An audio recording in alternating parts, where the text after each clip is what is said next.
وعلى آله وصحبه أجمعين سبحانك لا علم لنا إلا ما علمتنا إنك أنت العليم الحكيم سبحانك لا فهم لنا إلا ما فهمتنا إنك أنت الجواد الكريم قل رب زدني علما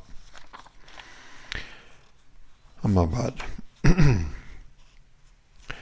عن حذيفة بن اليمان رضي الله عنه قال إن رسول الله صلى الله عليه وسلم قال لا اعتكاف إلا في المساجد الثلاثة المسجد الحرام ومسجد النبي ومسجد بيت المقدس. So Hudhayfa radiallahu ta'ala anhu narrates that Rasulullah sallallahu alayhi wasallam said something to this effect, that indeed Rasulullah sallallahu alayhi wasallam said that there is no i'tikaf except in three masjids, the three major masjids, which are the Masjid al-Haram in Makkah, Masjid al-Nabi in Medina Munawwara, and Masjid Bayt al-Maqdis.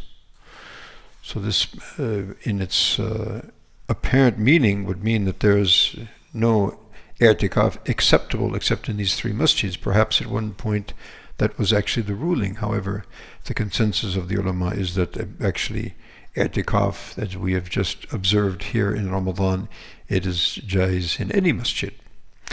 So in any case, it highlights, and emphasizes the superiority of these three masajid. It also might infer that just like لا يشد الرحال إلا إلى ثلاث المساجد, so you don't undertake a journey except for three masajid, that if any masjid is to be singled out as a particular masjid to perform i'tikaf, the masjid particularly, in other words, just as we said, all masajids are similar in terms of being a place where the Jamaat is held, and so all have a similar virtue in that respect. And similarly, i'tikaf, any masjid that you choose, i'tikaf would be acceptable and comparable. However, in these three masajid, quite a different story because of the very high status and the very manifestly elevated status of these three masajid over all the other masajid on the earth. So again, highlighting, as every Muslim knows, the Masjid al-Haramain or Masjidain al-Haramain, Makkah and Medina, and also Masjid al-Aqsa particularly, to highlight that so that we understand the context. عن جابر بن عبد الله رضي الله عنه قال إن رجلا قام يوم الفتح فقال يا رسول الله إني نذرت لله إن فتح الله عليك مكة أن أصلي في بيت المقدس ركعتين قال صليها هنا ثم أعاد عليه فقال صليها هنا ثم أعاد عليه فقال شأنك إذن. So Jabir radiallahu ta'ala anhu narrates that a certain man, stood up on the day of Fath Makkah, on the day of the conquest of Makkah, and he said, Ya Rasulullah, I have made an oath, a nadhr, I have made a undertaking, an oath for the sake of Allah subhanahu wa ta'ala, that if Allah subhanahu wa ta'ala gives us victory of Makkah, if He gives you, alayka Makkah, gives you the victory of Makkah, then I will offer 2 rakats in Bayt al-Maqdis.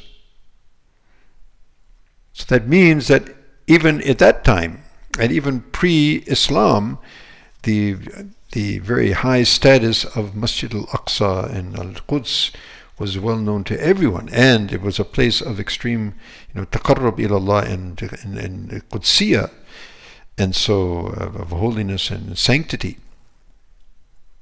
And so he made this nadhr that I will go all the way to Bayt al-Maqdis and offer 2 rakats in thanks to Allah subhanahu wa ta'ala that He has given us victory of Makkah after they had actually turned us away. So Nabi ﷺ said, pray here. In other words, no need to go all the way there. In fact, if you pray here in Makkah, it's more virtuous in the sense that the virtue of this masjid is above all other masajid, even Masjid al-Nabawi and even Masjid al-Aqsa. So again, the man, said, again, he mentioned his nadhr, that I made this nadhr, that I'm going to pray these 2 rakats in the Bayt al-Maqdis. So Nabi ﷺ again said, pray here 2 rakats. And again he said, I'm going to pray 2 rakats, and I have made this oath to pray 2 rakats in Beit al-Maqdis. In other words, he was, how can I pray here when I've made this nadr? That would undertake that great sacrifice, Nabi Sallallahu Alaihi Wasallam, looking at being the merciful prophet that he was, and the epitome of mercy. So no need for that. You can pray here. But after insisting, so he said, okay, sha'nuka idhan. Okay, if you insist, so be it. So in other words, that it is mashru', so it is, it is acceptable in Sharia, and so it's recognized, and may Allah subhanahu wa ta'ala, accept such sentiments, and may Allah subhanahu wa ta'ala give us such sentiments. And in view of the events which are taking place and unfolding in front of us again and again and again and again, more severely, then each time is more severe than the next. So these sentiments, at least we lift our hands, to Allah subhanahu wa ta'ala to protect them and give them stamina and give them fortitude against such an onslaught of the acceptance and the complacency of the entire world. And may Allah subhanahu wa ta'ala give our leaders, take out of their hearts the love of their chairs and the love of their world, and make them cognizant of the accountability and the responsibility in the next world.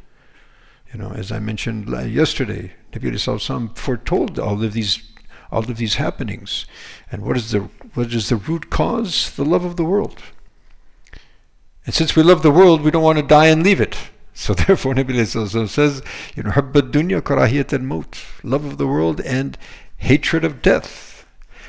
Now the person who is hoping for the liqa of Allah subhanahu wa ta'ala, then he loves death. He would love to meet Allah subhanahu wa ta'ala with the condition that he's pleased with him, you see. And we cannot please Allah subhanahu wa ta'ala unless we fulfill all of our responsibilities to Allah subhanahu wa ta'ala and to also the ummah of Muhammad alayhi salatu wasalam. May Allah subhanahu wa ta'ala give us tawfiq and all the ummah to wake up again and stand as one ummah as we had previously, in the face of tyranny, in the face of oppression, as being human beings and being of the ummah of Muhammad sallallahu alaihi wasallam, particularly. Billahi tabaraka tawfiq.